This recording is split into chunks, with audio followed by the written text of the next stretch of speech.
Okay, today's project is going to be modifying these antique shutters. A client of mine has two sets of these, and he is using them as garden decoration. And we're going to be separating these and making cleats and fillers to go around a window or on either side of the window in a garage area. Yeah, great little shutters. I think he was saying they're about 100 years old. I mean, I have no way of verifying that, but the hardware itself looks quite old, and the patina on these units is just great. You know, the paint is flaking off just in the right spots. The hardware looks ancient. So yeah, kind of an interesting project. We're going to be using some of these barn boards that I have in my stockpile to make the fillers on the outside edges. So when you're looking at the side, we have to bump them out about 1.5 inches from the wall to clear some stone on the bottom of the garage. And yeah, so we'll get to checking to make sure that there's no metal in these old barn boards with the metal detector, and we'll start cutting it up. Fun little project. Okay, I've got this metal detector, the Little Wizard 2. It finds rusty nails pretty good, but a modern screw it won't find for some reason. Maybe I'm doing it wrong. Maybe it has to be fine-tuned here. I'll have to go through the instructions and see. But as you can see, it detects metal, so we're just going to run it over the boards here just to make sure that that there's no loose nails anywhere.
The challenge on this project is that we have to make 100-year-old shutters fit a modern-day home. And the modern-day home has drip caps and all kinds of things that we have to account for. So this client has put a window in the side of the garage, and he has cut into the stone skirting down, and from the top of the window down to the drip cap over the stone, it is 53 1/4. And the client wants the left and the right hand side of the window to be covered for the most part with the shutter. So what we've done is I have bumped out the shutters 1 5/8, which will clear all the stone below, and cut these pieces to approximately 53. That'll give me a bit of room to play with that drip cap. And now the other challenge is that existing 100-year-old hardware cannot come off. So we have to router out about an 1/8 inch deep recess into the wood to account for the old hardware. So there's one at the top, which is a fair amount of routering, and there's a little bit on the bottom to clear. And then we'll screw that one on. We have to do the same for the other side, obviously, and just a little notch in the wood on the inside style. So this is what I was talking about, that the client wanted to have the modern casing covered for the most part, but I need a place to screw on this little piece of filler. So I made this 3/4 inches thick, and we're going to screw that right flush with this area here. That'll give me approximately 3¼ inches from this edge to the inside of the filler, so you'll see only about 1/4 inch of the modern day trim. So yeah, the barnwood, the color matches reasonably well, and the texture and old style shutters will be maintained, so sometimes it pays to keep old barnwood laying around, and always fun to work with it. It's always a challenge. So yeah, I think this will turn out okay. So I'm going to set up the laminate trimmer, and we'll router out those recesses.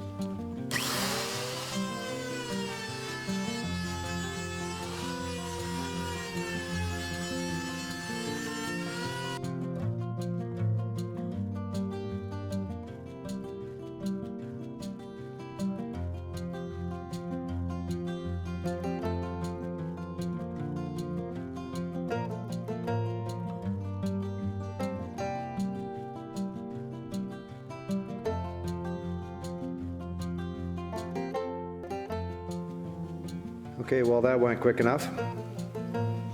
Easy enough to do. Set the router bit depth to the thickness of the hinge, which worked out to be just over 1/8 of an inch. And yeah, so flip that over. The hinge gets covered. The wood is now flush with the shutter wood, and everything is ready to be screwed down. So both little areas where the hardware protrudes is taken care of. So now the idea is to screw that on. We'll finish the other 3 first, of course. We'll screw that on, and that'll bump the shutter out far enough to clear the stone skirting on the bottom of the garage.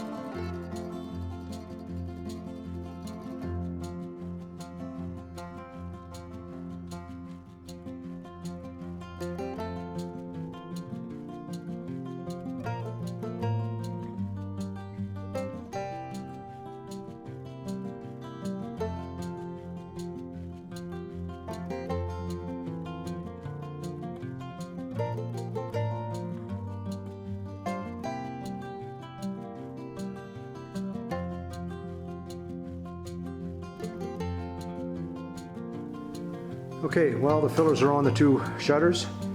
Next step is to put a French cleat on the top of each shutter. So as it turns out, we have 3¼ inches left to cover the, oh, there we go, 3¼ inches to cover the existing trim. So only 1/4 inch will be showing. Yeah, this old fir, boy, you don't see lumber like that anymore. You just drill into it, you cut it, and it even smells old.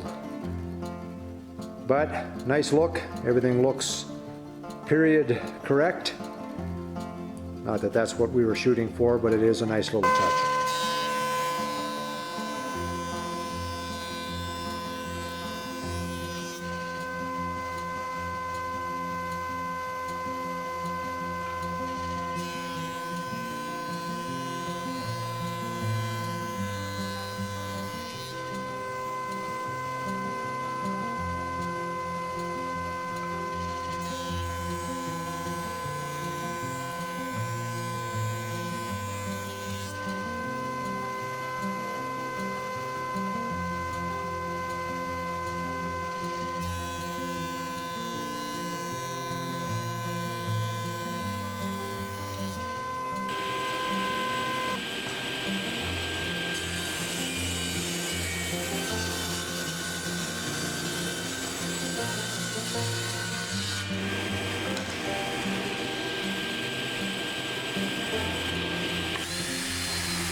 Okay, I got the French cleats on to the top of the shutters.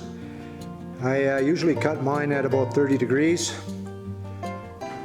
You could probably do anything you like as long as there's enough hook for it to catch. So the one that's attached to the shutter, I try and get as much purchase all the way across. But the one that goes on the wall, I allow a little bit of room on either side for adjusting. So you can see there's about a ½ inch on that side and maybe 3/4 on that side. So we have about a 1 1/4 adjustment all the way across. It just makes it a little bit easier for install. I don't have to be, 100% right bang on the measurement. I can slide it back and forth to fit, but both of them are on. So yeah, we'll dust these off and stand them up and get them ready for delivery. Well, another interesting project in the books. Yeah, these antique shutters are really starting to grow on me. Just love the hardware, the patina, the rust on the hardware. So yeah, this is what you'll see when these are hung on the stucco. So these little fillers are bumping out the shutters past the stone. And that measurement right there should be at the top of the drip cap, which is on top of the stone. So hopefully all my measurements are good. I measured and tacked the top part of the French cleat at the same height, which will make installation a little bit easier. Level it across and away you go. And yeah, another fun project.